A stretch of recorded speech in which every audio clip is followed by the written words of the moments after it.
E o tema dessa mensagem é: a terra é do Senhor e não do maligno. A terra é do Senhor e não do maligno. Salmo 24. Quem achou, diga glória a Deus.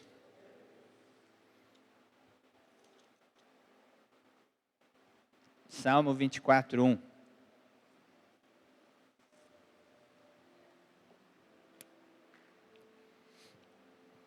Amém? Vamos ler. Diz assim, eu vou ler na versão NVT. A terra e tudo que nela há são do Senhor, o mundo e todos os seus habitantes lhe pertencem. Pois sobre os mares ele edificou os alicerces da terra, e sobre as profundezas do oceano a estabeleceu. Quem pode subir o monte do Senhor? Quem pode permanecer em seu santo lugar? Somente os que têm as mãos puras e o coração limpo, que não se entregam aos ídolos e não juram em falso. Eles receberão a bênção do Senhor e a justiça do Deus da sua salvação. Versículo 6. São estes os que te buscam e adoram em tua presença, ó Deus de Jacó. Abram-se portões da cidade, abram-se antigos portais para que entre o Rei da Glória. Quem é o Rei da Glória? O Senhor forte e poderoso, o Senhor invencível nas batalhas. Abram-se portões da cidade, abram-se antigos portais para que entre o Rei da Glória. Quem é o Rei da Glória? O Senhor dos exércitos, Ele é o Rei da Glória. Queridos, o inimigo, ele não tem autoridade sobre a terra. Essa terra, de acordo com o versículo 1 que nós lemos, a terra e tudo que nela há são do Senhor. O mundo e todos os habitantes, os seus habitantes lhe pertencem. Você crê no Salmo 24, versículo 1? Você crê no Salmo 24, versículo 1? Queridos, o primeiro passo é que nós precisamos ter convicção que a palavra de Deus é a verdade e é imutável. Nós precisamos ter absoluta convicção de que a palavra de Deus é a verdade e ela é permanente, não altera, não evolui, não diminui, não é condensada, não é substituída, não é adaptada.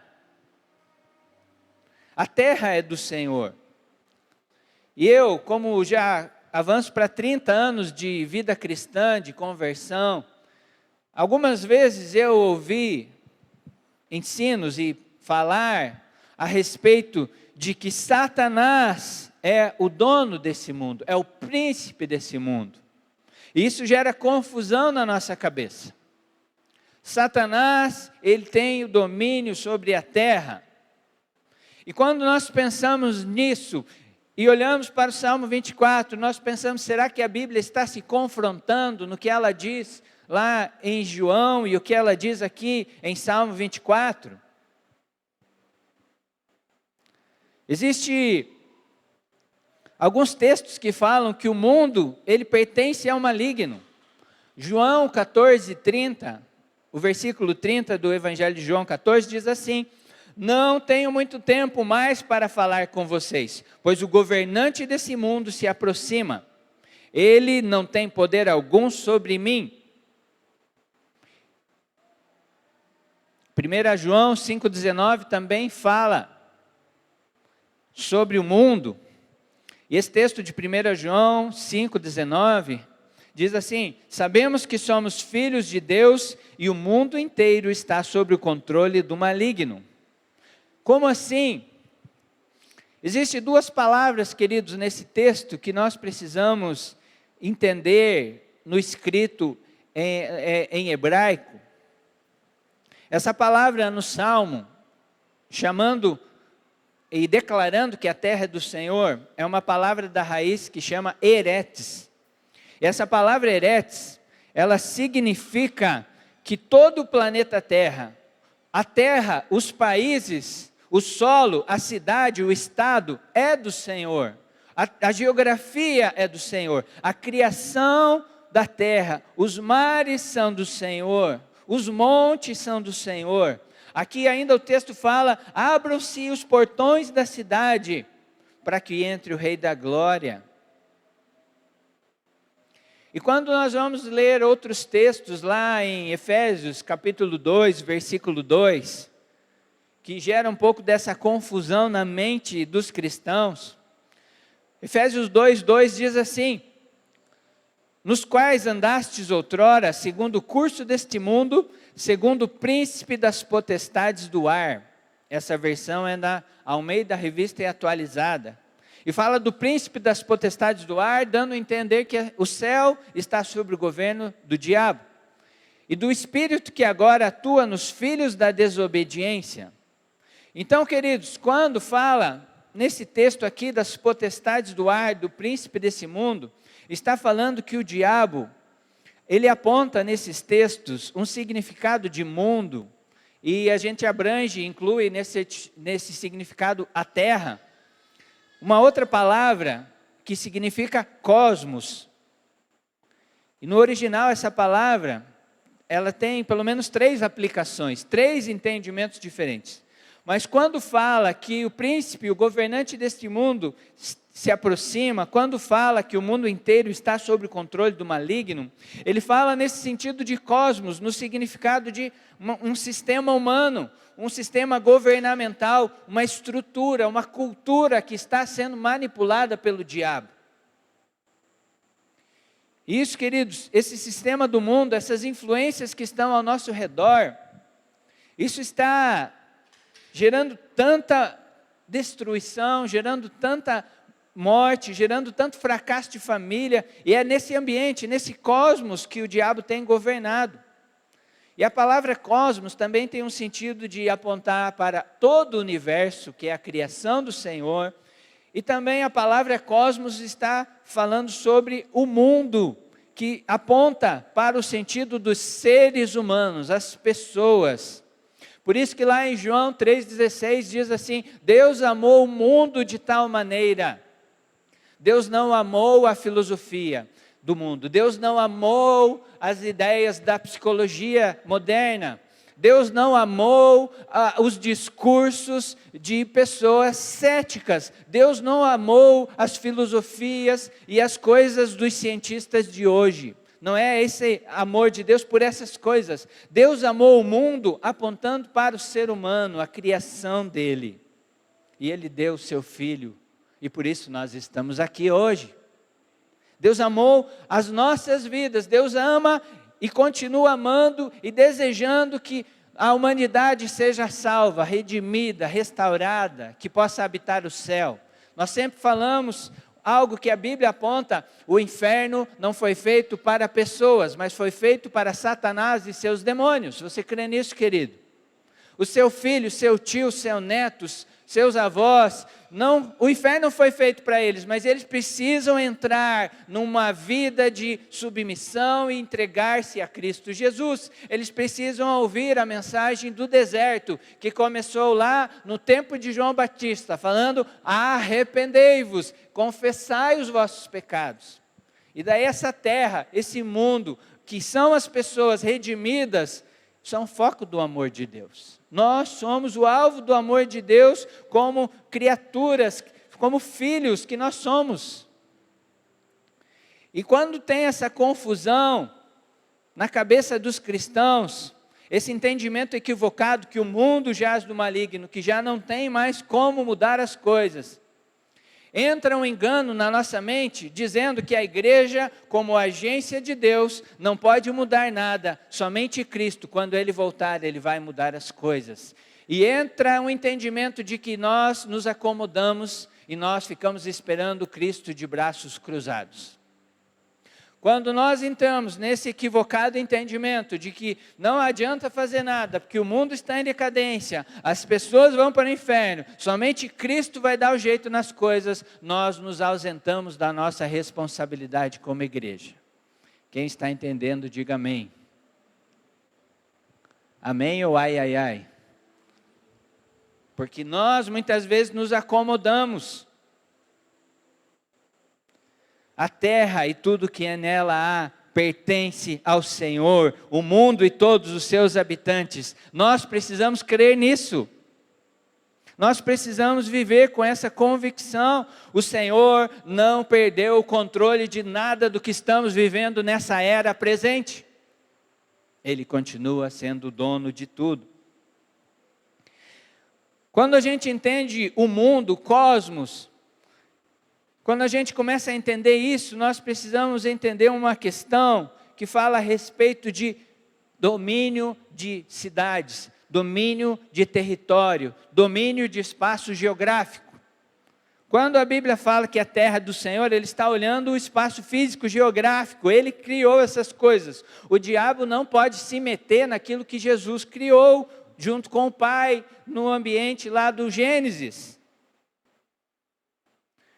Quando tudo foi criado, no começo, no jardim, a aliança que Deus fez com Adão, Ele disse para Adão para exercer domínio e ser mordomo de Deus, porque a terra Ele criou e deu ela como possessão aos filhos, aos homens.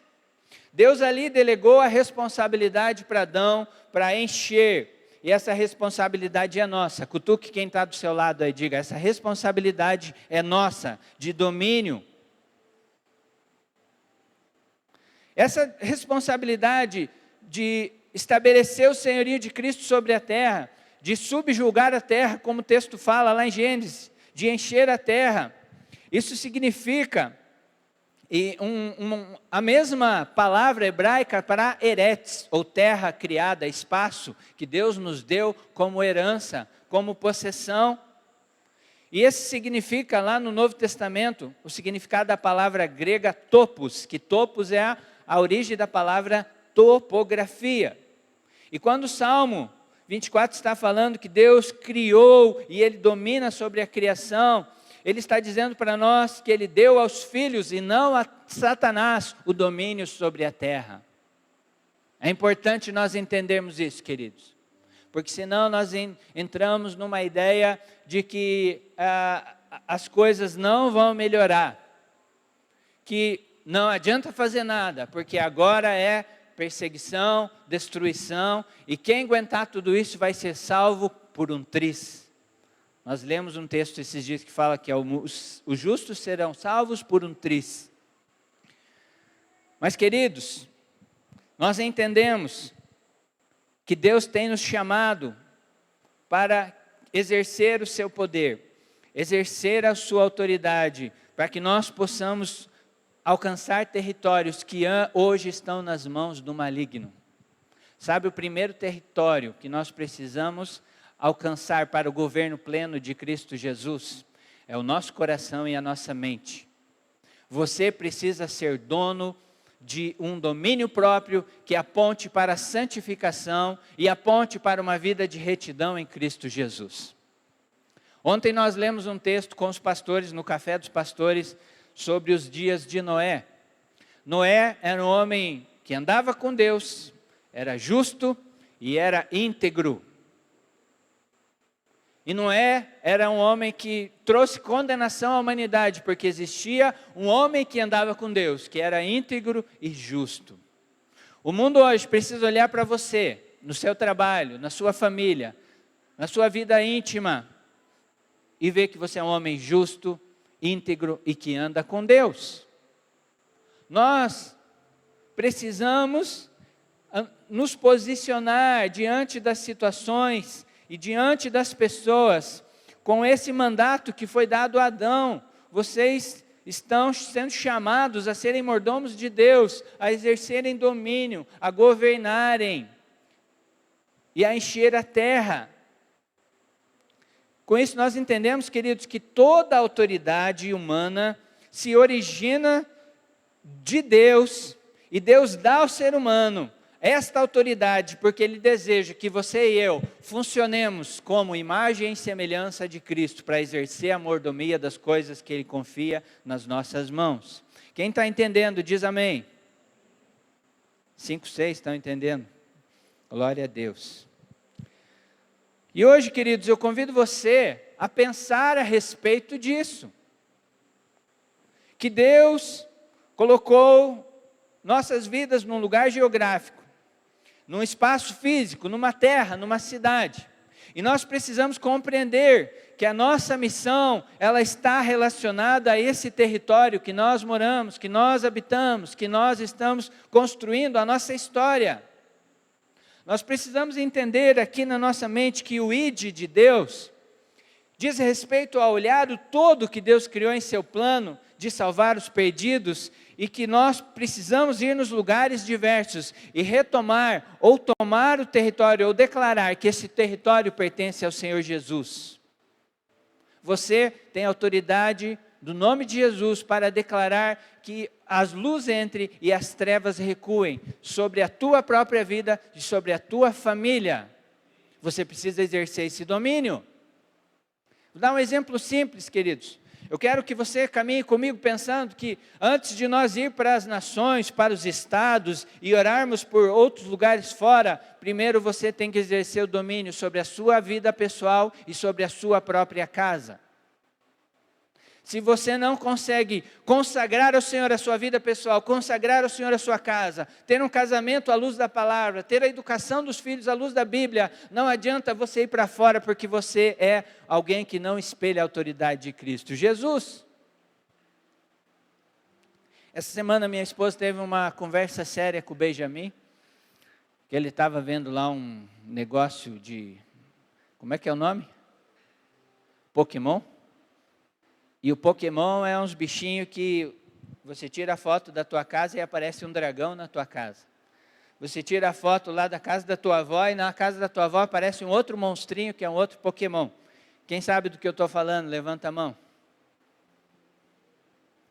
E nós tivemos uma conversa séria porque nós pensamos assim, esse negócio, lá, não quero entrar em detalhes disso porque é polêmica, né? Mas diz que Pokémon significa demônio de bolso, etc. E muitas pessoas acham que isso é radicalismo. Mas eu prefiro pecar pelo excesso do que pecar pela negligência. E nós tomamos isso dele do celular e apagamos aquelas imagens, porque pode ser que aqueles bichinhos que estão lá naquele jogo deem alguma legalidade para o diabo entrar no quarto onde ele tira foto, na sala, na casa da avó, onde ele está fazendo aquele jogo e ele tira foto, e ele vai jogando naqueles lugares e o bichinho está lá e ele tem que matar o bichinho naquele lugar. Nós precisamos começar a dominar a nossa casa. Às vezes, queridos, uma coisa boba, esses dias eu estava pensando sobre essa ideia de pesquisar na internet. Eu estava pesquisando sobre alguma coisa sobre intimidade com Cristo, intimidade com Deus. E no meu computador começou a aparecer fotos de mulheres de lingerie. E tem um xizinho do lado daqueles anúncios. Quem de vocês sabe que tem um xizinho do lado do anúncio? Você é livre para clicar no xizinho, para tirar aquele anúncio do teu computador. E por que você muitas vezes fala depois que acontece alguma coisa, essa praga desse computador, essa praga desses anúncios. Mas quem tem o poder do mouse ou daquele espaço aqui do notebook que você aperta o xizinho? É você. Espaços geográficos para dominar em questão de avançar o reino de Deus e declarar a autoridade de Cristo. Eu e você somos investidos de autoridade de Cristo, começa na nossa santidade pessoal. Deus quer elevar o nível da santidade, porque Deus tem olhado nesses dias homens e mulheres vivendo uma vida suja e frequentando cultos. Deus tem olhado homens e mulheres frequentando cultos e tendo um vocabulário igual os torcedores do Operário, tomando 10, 15, 20 copos de cerveja. Meu filho está doido por causa do Operário, mas tem que filtrar os palavrão que os caras dizem lá, porque não é fácil ficar naquele ambiente. Os cristãos, queridos, eles têm que produzir frutos da imagem e semelhança de Cristo. O que eu quero que você pense comigo hoje é sobre o lugar geográfico, que nós temos uma responsabilidade, onde Deus nos colocou, na família onde nós estamos, na casa onde nós moramos. Por isso que lá em Gênesis, Deus fez uma aliança com Abraão, e deu para ele uma direção de ocupar um novo território geográfico, situado entre o rio Nilo e o rio Eufrates. Ele deu as limitações. E ele falou para Abraão, dentre muitos textos, Gênesis 15, ele fala assim: a tua descendência dei esta terra. A Bíblia, ela dá uma importante relevância a território e terra. Algo que eu tenho pensado e lido e aprendido nesses dias, é que a nossa missão, o nosso chamado em Deus, nosso propósito está ligado à nossa responsabilidade do território, aonde Deus nos chamou para governar e exercer o seu domínio, e realizar a sua missão e o seu propósito dentro daquele território. Nós temos uma crise hoje de missionários que vão para a Europa e se perdem com a mentalidade humanista, a mentalidade materialista, porque eles vão para passear na Europa, não para fazer missões.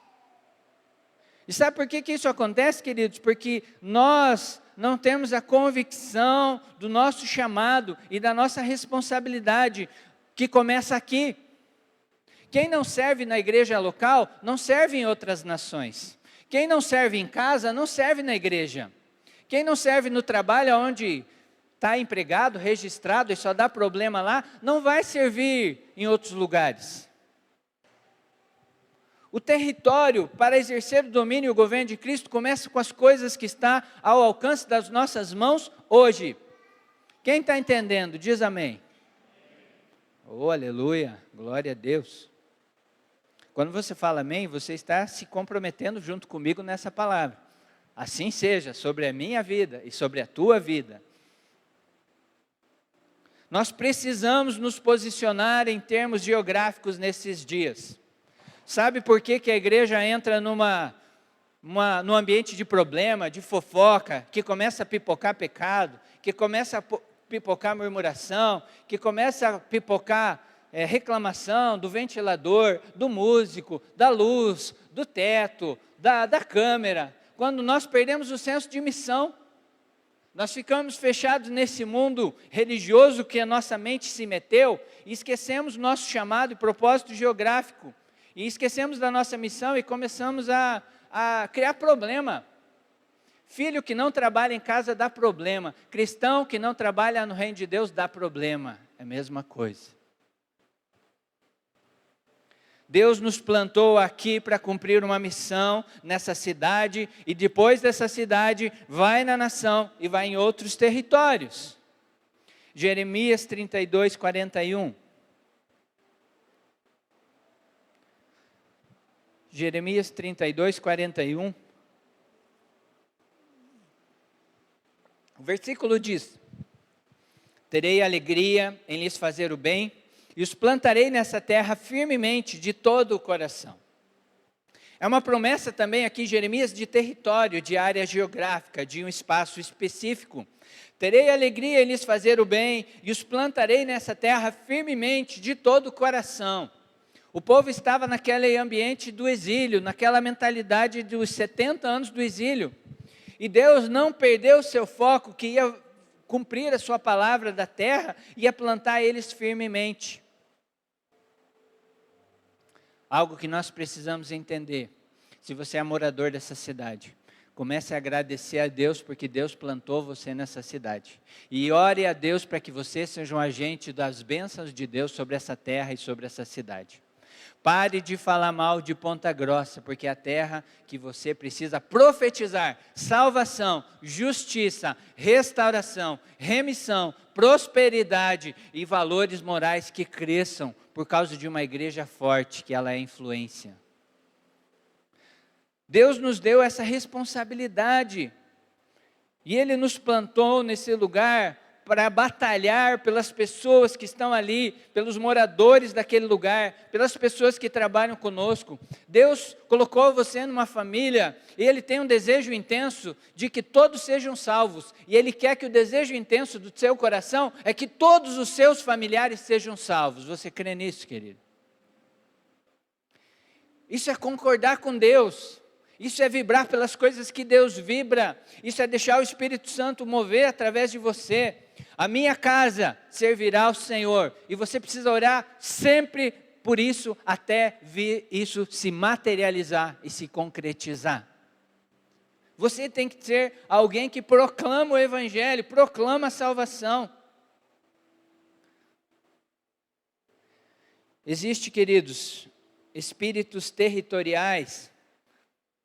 E esses espíritos territoriais, eles agem nos ambientes onde o pecado e a cultura de pecado e de imoralidade e de corrupção reina. O cosmos, a estrutura social, os valores corrompidos, as mentiras pregadas como verdade, quando governam a vida das pessoas, gera uma legalidade para que aqueles espíritos imundos comecem a ocupar aquela população e a trazer mal e destruição para aquele povo, ou seja, para uma casa, para uma família específica. Esses espíritos que são alimentados por uma cultura de pecado, de desobediência a Deus, de idolatria, de rebeldia, eles passam a governar a vida das pessoas, eles passam a cegar as pessoas. E nós, queridos, nesses dias como igreja, crendo e esperando Jesus voltar a buscar a igreja, somos chamados a manifestar o senhorio de Cristo nesses lugares. Abra comigo Efésios 2, 20 e 21. Você está aí, querido? Amém?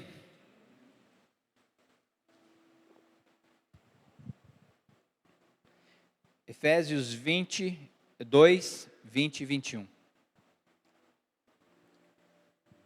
O texto diz: juntos somos sua casa, edificados sobre os alicerces dos apóstolos e dos profetas.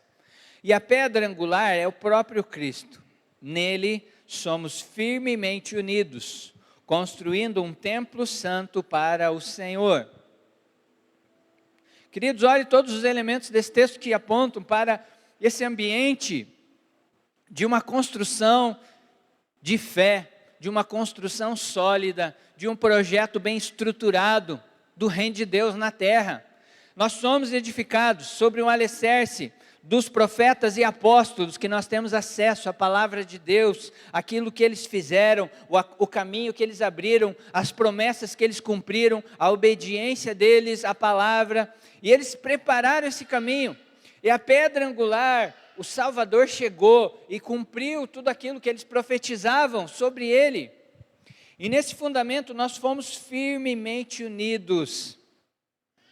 Nós não somos unidos porque nós gostamos do grupo do louvor dessa igreja.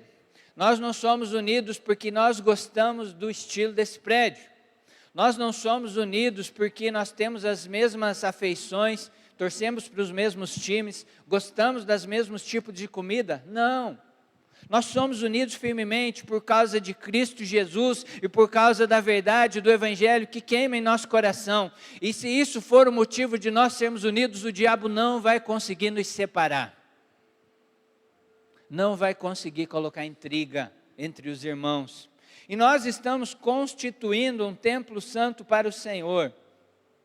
Queridos, o mundo está desesperado, precisando de uma igreja que seja poderosa na terra. O mundo está perdido e precisa de uma igreja que dê uma resposta. E esse templo santo que o Senhor está construindo depende de nosso alinhamento com essa palavra. Deus é dono de toda a criação? Sim. Deus poderia fazer tudo sozinho? Sim. Mas Ele confiou uma responsabilidade, uma missão a nós, que é um privilégio. É um privilégio.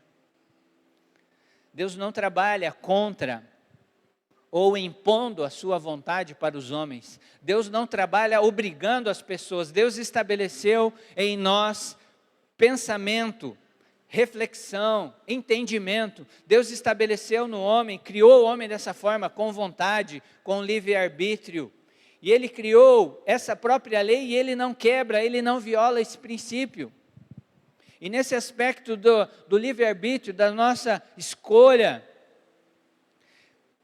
O diabo trabalha nisso para que as pessoas escolham desobedecer a Deus. O diabo trabalha para que as pessoas busquem o prazer. O diabo trabalha para que os homens se ocupem só com trabalho. O diabo trabalha para que as mulheres lutem contra os homens nos movimentos feministas. O diabo trabalha para que a igreja se ocupe com estudo, trabalho, ginástica, estética e tantas outras coisas, e cursos de culinária, para que não tenha tempo para Deus, para orar, para cumprir uma missão, para crescer no Evangelho. E todas essas coisas entram no meio de uma cultura e a glória de Deus vai se afastando, porque as pessoas deixam de buscar a Deus. Eu fiquei muito incomodado, eu falei domingo passado sobre isso, com essa situação na Turquia e na Síria. Até a última vez que eu vi já passava de 23 mil pessoas que eles sabiam que morreu, fora os milhares de desaparecidos que eles ainda não conseguiram saber se estão embaixo dos escombros. E eu fiquei pensando sobre isso, Senhor, o diabo pode produzir um terremoto na terra e matar aquelas pessoas, se do Senhor é a terra e tudo o que nela existe?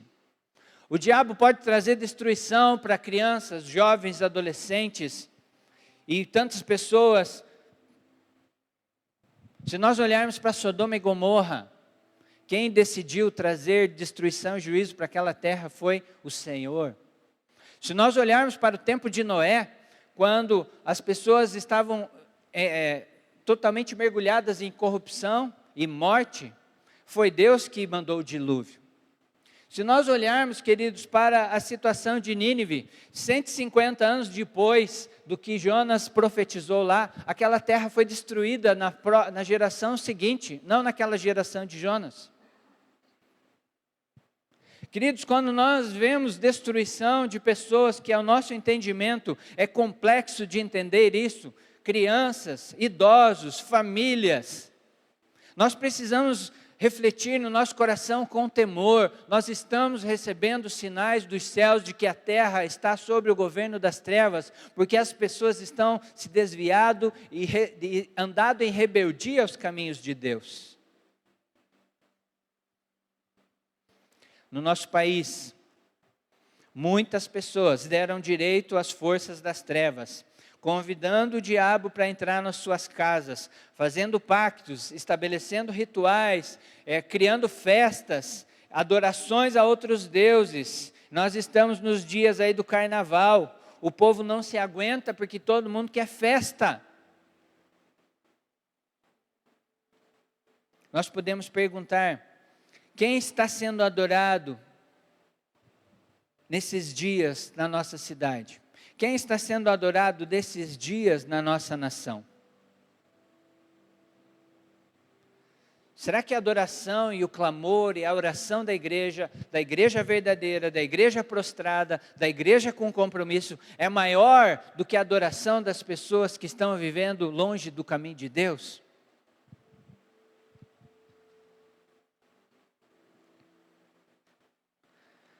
Satanás e os seus demônios só recebem aquilo que nós damos o controle na mão deles. Satanás só governa sobre áreas aonde nós escolhemos desobedecer a Deus e obedecer a Ele. Quando Jesus foi tentado no deserto, Mateus capítulo 8, Mateus 4, versículo 8 e 9, uma das formas que o diabo tentou a Jesus, ele disse assim, em seguida, o diabo o levou até um monte muito alto, ele mostrou todos os reinos do mundo e sua glória. Olha a palavra aqui, mostrou todos os reinos do mundo e a sua glória. Eu lhes darei tudo isso, declarou, basta ajoelhar-se e adorar-me.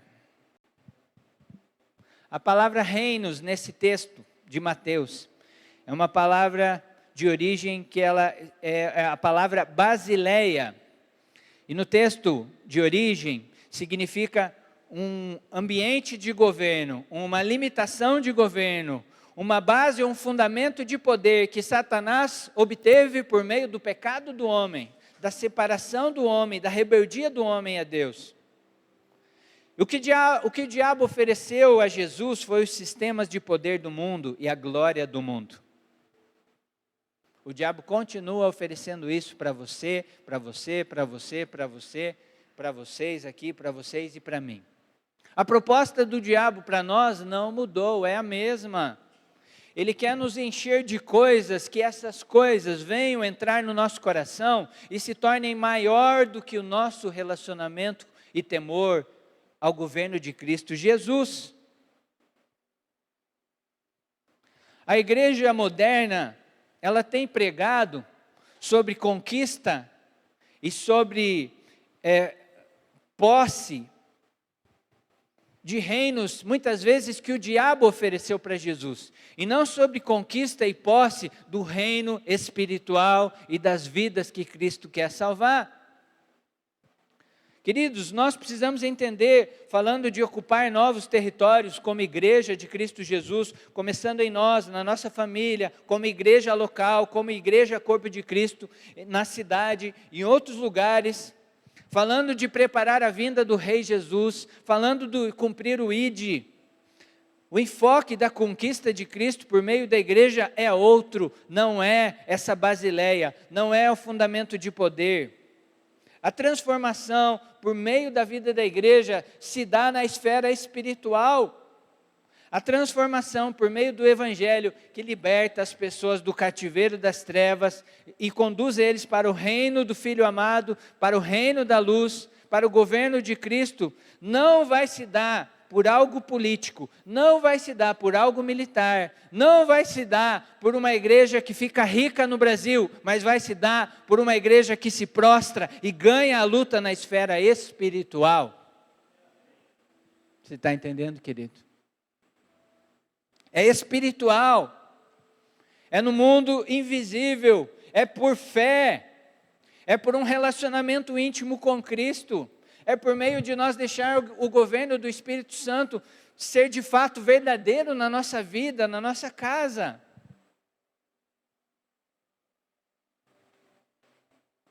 Querido, eu quero dizer para você com muito temor, nós estamos distantes desse alvo, de entender que a batalha é no reino espiritual. Nós estamos errando o alvo como igreja nesses dias. Nós estamos muito mais ocupados com outras coisas desse mundo do que as coisas que Deus quer que nós nos ocupemos. Abra comigo em Apocalipse 5, versículo 9 e 10.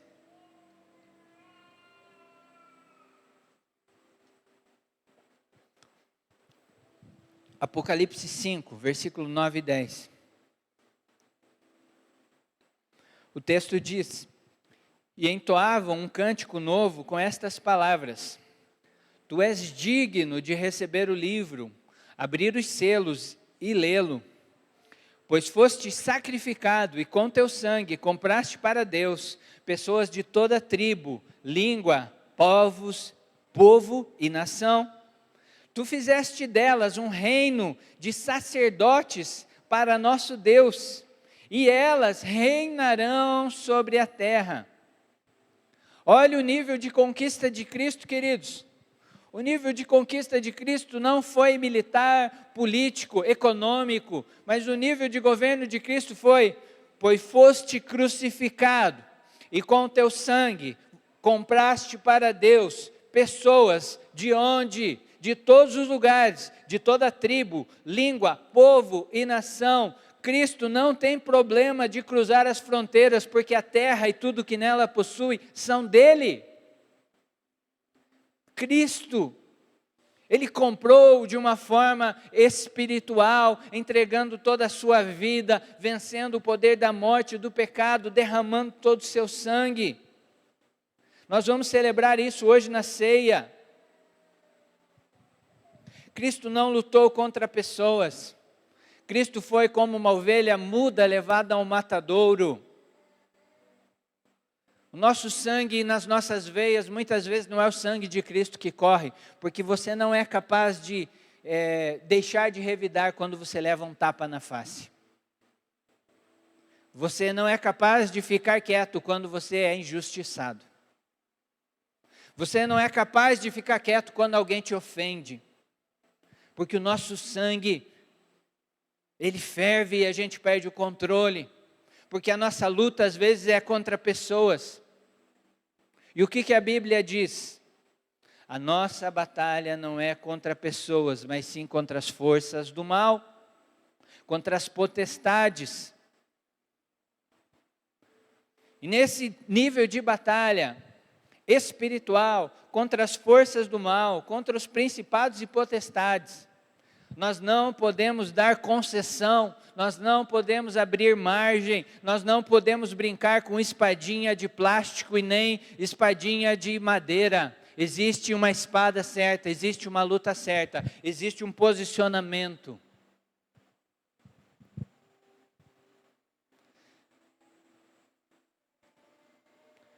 Eu quero ler um texto, Efésios 4,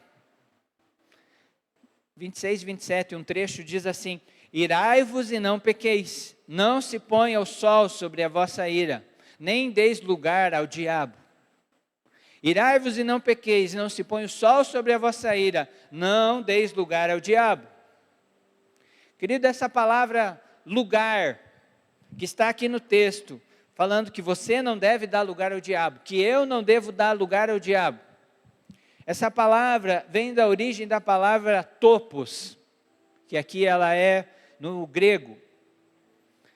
Então, lugar se refere a um espaço físico, a um espaço geográfico.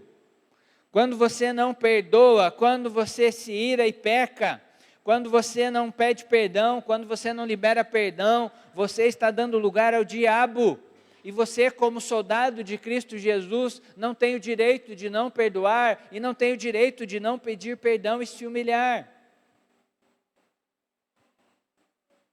Começa nessas coisas pequenas, do dia a dia, pequenos ressentimentos, pequenas mágoas. Começa nessas coisas pequenas, entre esposo e esposa, entre pai e filho. Começa com um negócio que você fica guardando do colega do trabalho. E você carrega a ira, e você peca, e você julga, e você critica.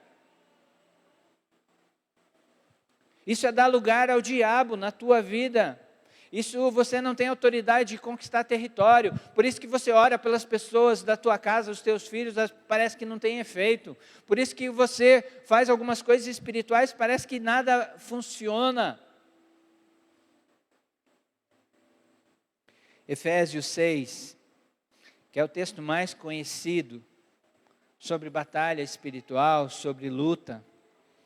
Versículo 11 e 12 de Efésios 6, diz assim: vistam toda a armadura de Deus, para que possam permanecer. Vistam toda a armadura de Deus, para que possam permanecer firmes contra as estratégias do diabo. Pois nós, igreja, nós discípulos, nós filhos, pois nós não lutamos contra inimigos de carne e sangue, mas contra governantes e autoridades do mundo invisível, contra grandes poderes neste mundo de trevas e contra espíritos malignos nas esferas celestiais.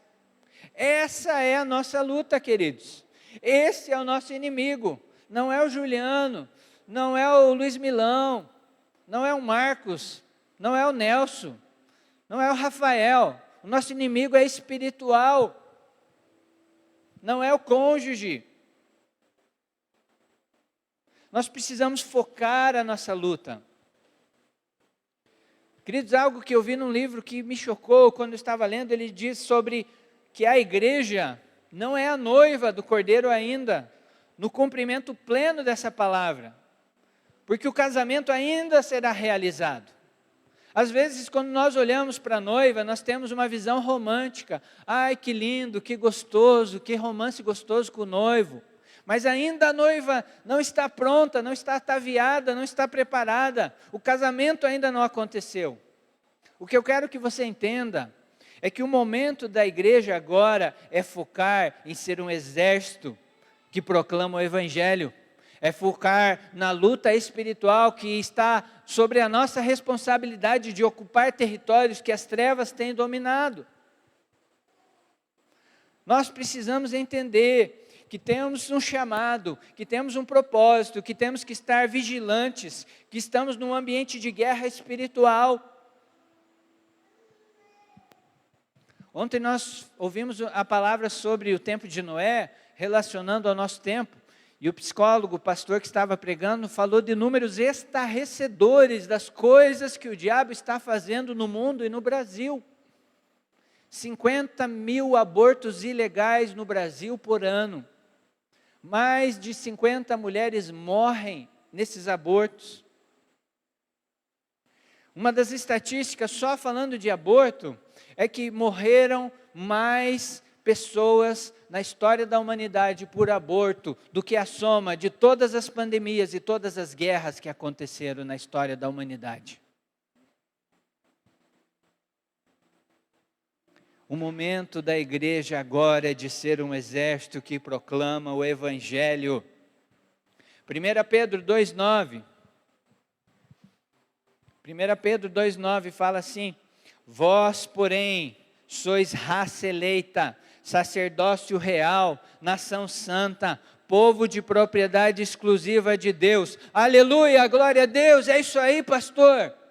O texto não para aí. A fim de proclamardes as virtudes daquele que vos chamou das trevas para a sua maravilhosa luz. Agora sim, aleluia, glória a Deus, é isso aí, pastor. Se você e eu não proclamamos as virtudes, se você e eu não proclamamos o Evangelho, não adianta nada você bater no peito e falar: nós somos raça eleita, nós somos sacerdócio real, nós somos nação santa, povo de propriedade exclusiva. Sabe o que isso gerou no coração da igreja? Orgulho, vaidade. Vocês são mundo, eu sou sacerdócio real. Vocês são não sei o que, eu sou de Cristo Jesus. Se eu sou de Cristo Jesus, eu tenho que andar nessa terra como Cristo Jesus andou nessa terra. O nosso propósito de ser raça eleita, de ser sacerdócio, é para proclamar, é para estabelecer, é para ocupar territórios que o diabo tem dominado, é para ganhar as crianças que estão debaixo de um ensino totalmente deturpado, é para ocupar o coração de casais que estão vivendo o inferno porque não conhecem o plano da aliança perfeita do casamento.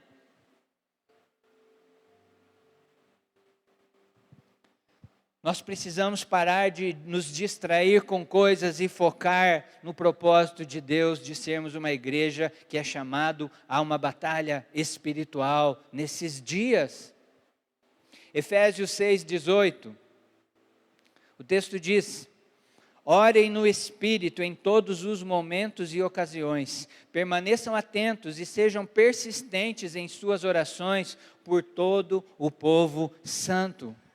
Queridos, orem no Espírito, deixe o Espírito Santo governar a sua mente, o seu coração. Se você ora em línguas, ore com entendimento, mas orem em todos os momentos, em todas as ocasiões, em todos os tempos. Permaneçam atentos e sejam persistentes em suas orações.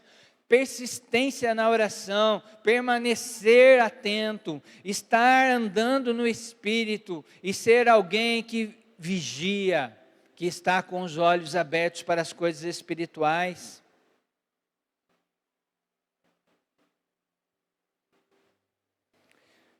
Nosso papel é sermos uma igreja à imagem e semelhança de Cristo. O nosso papel é ser uma igreja patriarcal e não matriarcal. Nós temos um Pai que deu seu Filho, que nos chamou de filhos e que deu um propósito para nós. Nós não somos uma igreja emocional, emotiva, nós somos uma igreja espiritual e atenta. Não somos uma igreja que se prostitui com o mundo, mas ela não se contamina com as propostas do mundo. Nós somos uma igreja profética, não podemos esquecer disso. Anunciar que Jesus está voltando faz parte da nossa missão, Cristo está voltando, Cristo está voltando. Nós precisamos nos preparar. Profética, aponta para o futuro. Nós somos uma igreja varonil. Uma igreja varonil é uma igreja forte, viçosa, robusta, atenta, que está pronta para a guerra. Não é uma igreja fraca, não é uma igreja apática, não é uma igreja sem compaixão. A igreja precisa se levantar, viver o propósito de ser uma igreja debaixo do fundamento dos apóstolos e profetas, sair para viver o propósito de Deus, permitir dentro de nós, nos ambientes de igreja, permitir um derramar do Espírito que governe a nossa vida, que governe a nossa casa, que governe as nossas programações, que governe em todo o tempo a nossa vida. Nós precisamos permitir isso, queridos.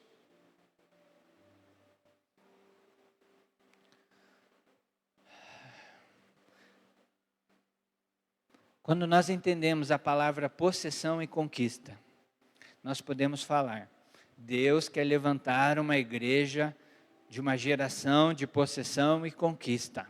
Amém?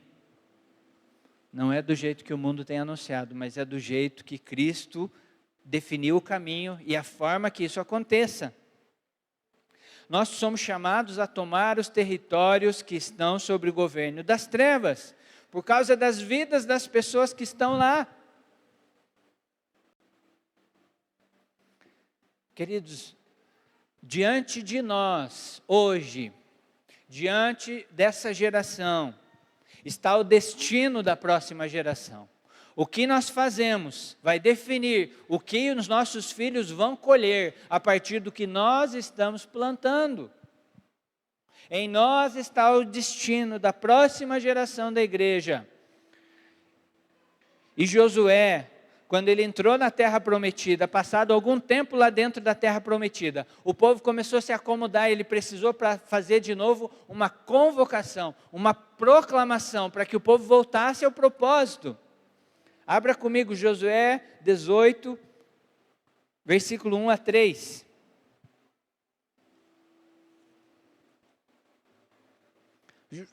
Josué 18, 1 a 3.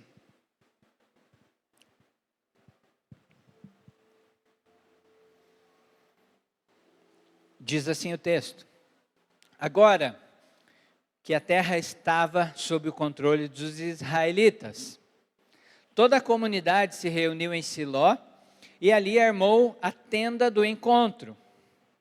Mas ainda restavam 7 tribos de Israel que não haviam recebido porções da terra como herança. Então Josué disse aos israelitas: até quando vocês vão esperar para tomar posse do restante da terra que o Senhor, o Deus de seus antepassados, lhes deu? O povo estava acomodado. Agora eles tinham ali a comunidade reunida, estavam em Siló, estavam ali com a tenda do encontro, mas ainda tinha 7 tribos, dentre aquelas 12, que não haviam recebido herança. E aí Josué precisou fazer uma proclamação, uma convocação. Até quando vocês vão esperar para tomar posse do restante da terra? E a história diz, queridos, que eles não possuíram toda a terra que era a promessa de Deus para eles, porque eles pararam de lutar. É nesse sentido que nós pensamos que a igreja é uma igreja que pode não estar alinhada com o tempo da preparação da vinda de Cristo Jesus. Se nós nos acomodar, se nós pararmos de clamar, se nós pararmos de jejuar, se nós pararmos de amar a palavra, nós não vamos entender e não vamos desfrutar do propósito de Deus. Nós somos chamados a conquistar um território. Nós somos chamados a resgatar as pessoas perdidas. Nós somos chamados a ter autoridade sobre a nossa casa, dizer o que Josué disse: eu e a minha casa, meus filhos servirão ao Senhor. Nós somos chamados a exercer o domínio e a autoridade de Cristo como governo na terra, entendendo que essa luta é espiritual. nós precisamos nos posicionar em Cristo, nós precisamos assumir a nossa função de sermos embaixadores para entrar, para ir nos lugares e expulsar aquele ocupante ilegal daquele território. E nós precisamos declarar a retomada da posse ao verdadeiro dono, que é Cristo Jesus. Eu quero convidar você a ficar em pé, querido.